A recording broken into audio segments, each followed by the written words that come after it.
This championship's far from done. Holy cow, Cooper Webb's got 3 wins. Just swap them all around. See. Oh, yeah. Don't worry, I haven't dropped the flag yet.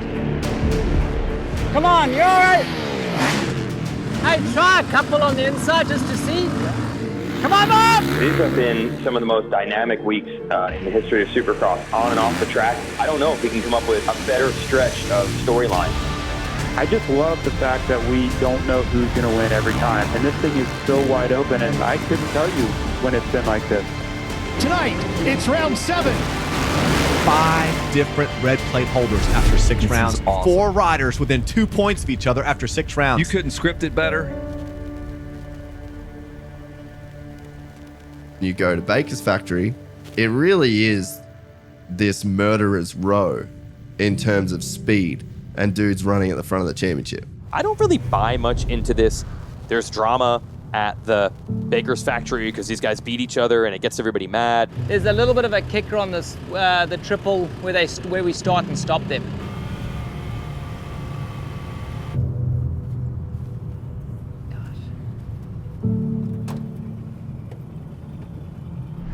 The thing with the Baker's factory or the thing with Moto Sandbox is the group of guys that you're riding with.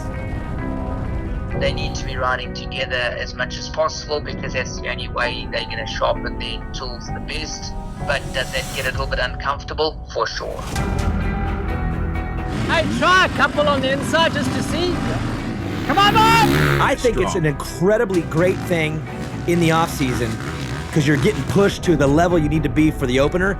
Once the season starts, though, dude, I don't want him seeing anything. Just swap them all around. Yeah, can you just give me 5 minutes? Oh, yeah. Don't worry, I haven't dropped the flag yet.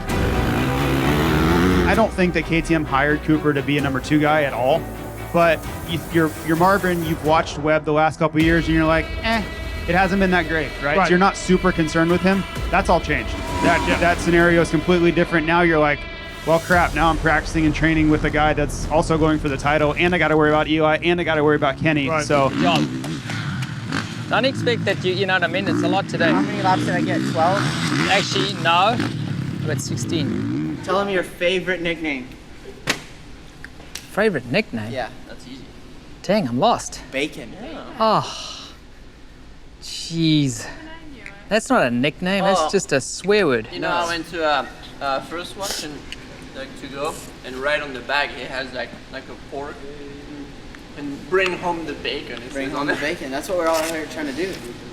Bring home the bacon, get this bread. I want the green bacon though. Well, I wanted everyone to slip around, so who hasn't gone first? Marv first then, yeah.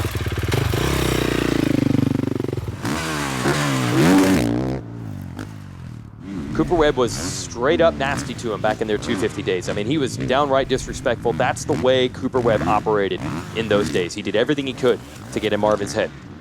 I addressed Marv right away. I addressed Jason. I addressed Zach and just said, hey, guys, like, I know everybody probably has the same thing, like thinking that I'm just this cocky, arrogant kid. There has to be respect. You can have your differences, but disrespect will not be stood for. You like everything, Mark. What happened here when we go off that way? The track goes this way the last time I checked. Yeah. This Webb kid, we had him on our show, Ryan. He said, I'm not a title contender. I'm rebuilding my career. I had to sit down, when he joined the Baker's factory and tell everybody, like, hey, I'm sorry for being an asshole to you guys, but I'm here to learn. I'm here to, Marv's the number 1 guy. So you get a guy that's used to being the number 1 guy, goes over to KTM, and then they're saying, it's all good, you got a 2-year deal. Marv's our top guy. We want you to go out and win as many races as you can. So straight away the pressure's off. But then you start beating Marv consistently. You got the red plate. Hey, Coop, you're the number 1 dude again.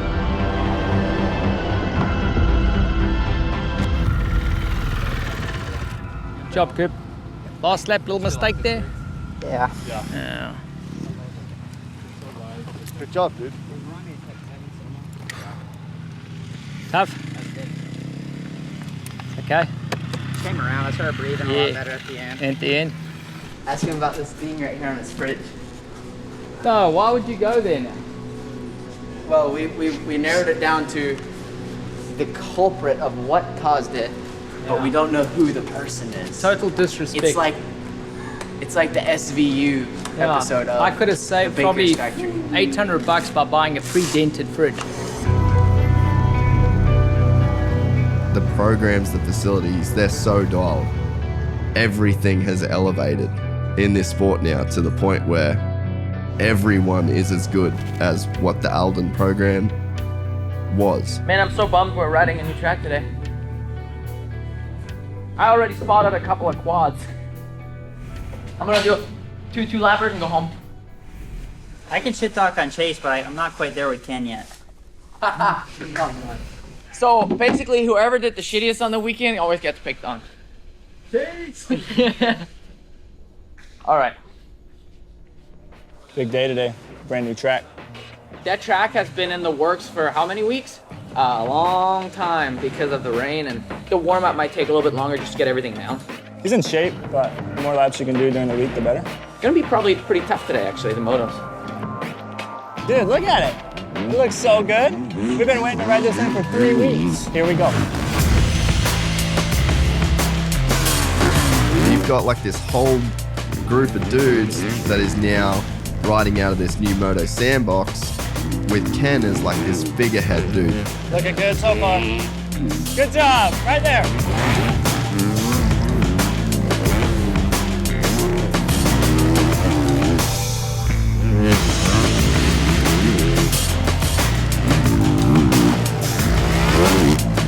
Dude, I think going inside and then roll triple or like double, triple, single is probably even faster than going outside. Good job!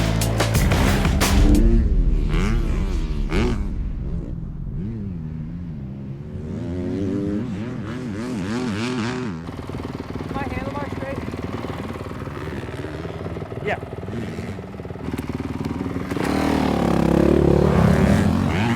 Looks like you just pushed the front a little bit too much. You got in that soft stuff. Off he went. He's all right though. Get back up, finish the moto strong. Come on, you're all right. That lap was about a second slower. I expect this one to be right back to where he was in the 55s. Your wheel got into that really soft stuff. Just pushed the front, but I was on the gas really early. Hey, when you were landing off the triple, were you cutting inside and going right into the whoops? I saw that line and I'm like, dude, that's not a 250 line. That's what Chase said. Third gear land, come out of the turn and shift into fourth going into the woods. If you look at Ken, he's like shaped like a Greek god. So like the fitness side of what Ken's doing is, I don't think ever really been doubted.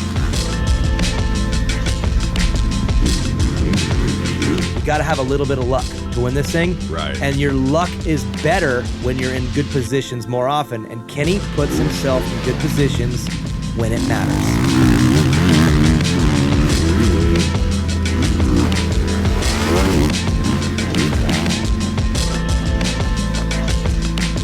I don't care what OEM you follow. Everybody has their favorite color, favorite riders. I love that. The Ken Roczen story, maybe it's a sentimental favorite. Maybe in my heart, I want him to do this because I know how hard he's tried and how far he's come to get to this point, to even have the red plate.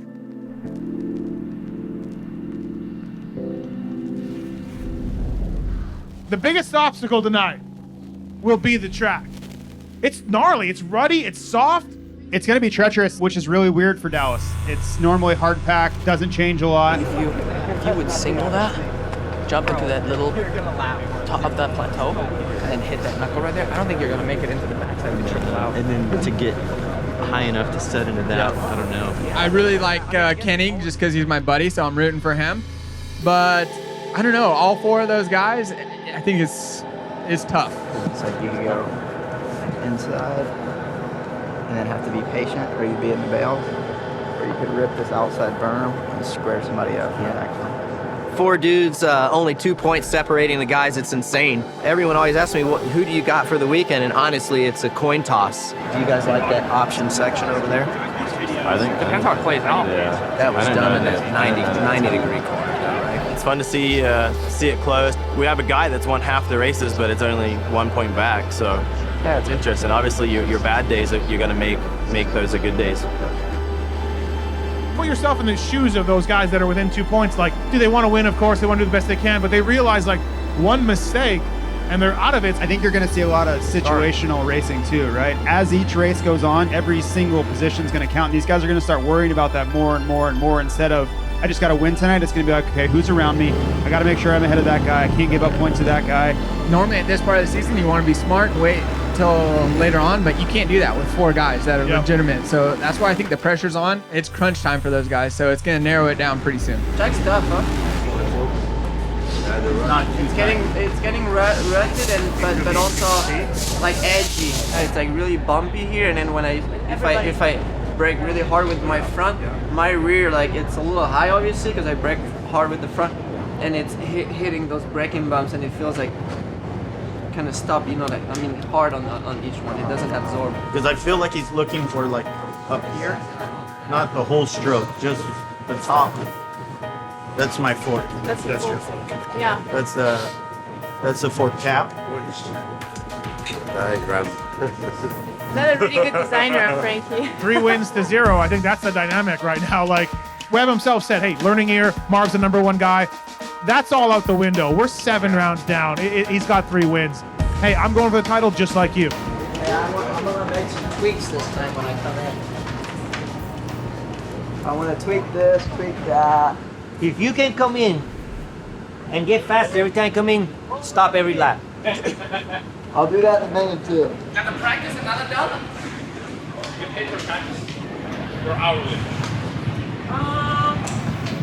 Flat rate. Flat rate? Then you should do less practices because then you get more per time. We have 4 riders within 2 points right now. That is, oh my God, like 6 rounds in, are you serious? Like how? They're in the position they want to be in, especially at this point.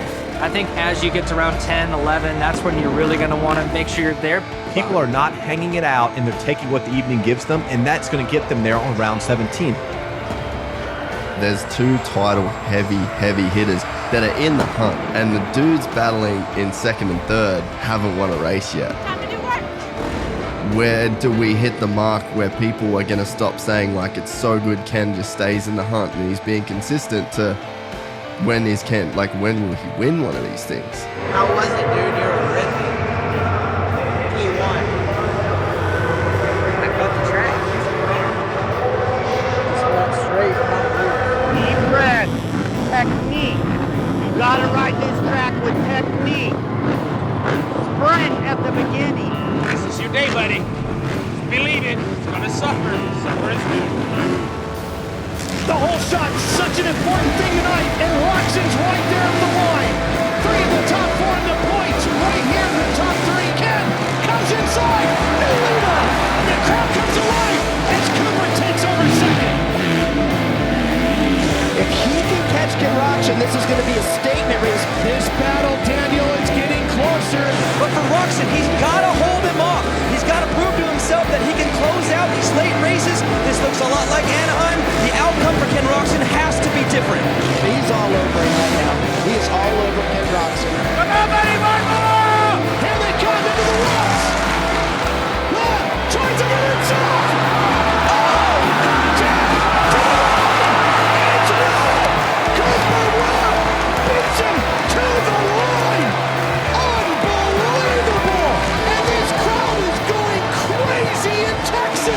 Finish came down to 0.28 of a second. That kind of time is like world record swimming kind of increments. Supercross doesn't normally come down to that. How the fuck I did that? You got it hard, that's why. I can't imagine what he felt when he went over the line and looked second.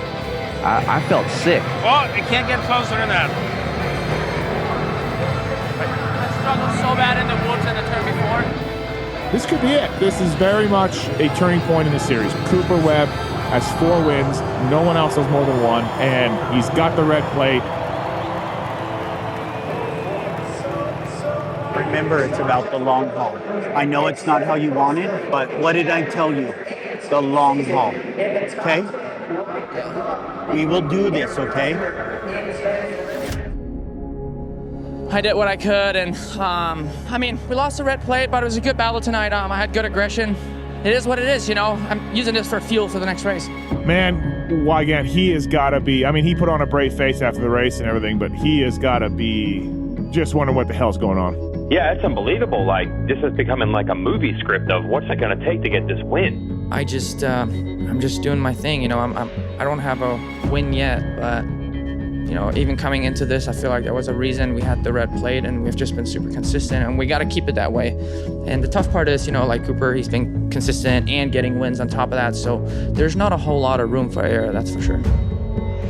Far from over. Ken is far from done. But Kevin Kelly, I'm asking you this question. How long can Ken Roczen remain calm and this even keel? It's almost like a change racer. This isn't his normal nature. How long can he stay that way? He's going to have to win this championship, because that's what he's going to have to deal with. That's how long it's going to take.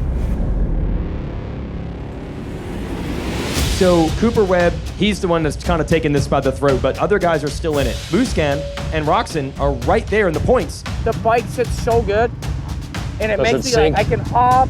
The balance feels really good. That's been the storyline of the season, is complete parity. We don't know who's going to win. We don't know who's going to be on the podium. We don't know whose night it's going to be. So Daytona represents, like, it's pretty significant that if you win Daytona, you're kind of the guy.